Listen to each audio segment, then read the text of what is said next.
आरजू राजा case ने लिया नया मोड़।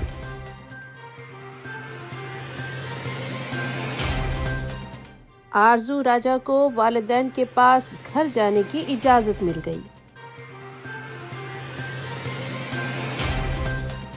सिंध हाई कोर्ट ने आरजू राजा की दरखास्त मंजूर करते हुए हुक्म दिया है कि उसे शेल्टर होम छोड़ने और अपने वालिदैन के पास वापस जाने की इजाजत है।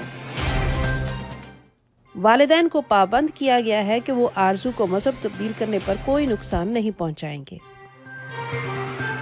और आरजू राजा पर वालिदैन की तरफ से कोई जोर जबरदस्ती नहीं की जाएगी। आरजू राजा की उम्र 18 साल होने तक वालिदैन को पाबंद किया गया है कि वो हर 3 माह बाद मुतल्लका थाने को रिपोर्ट करेंगे।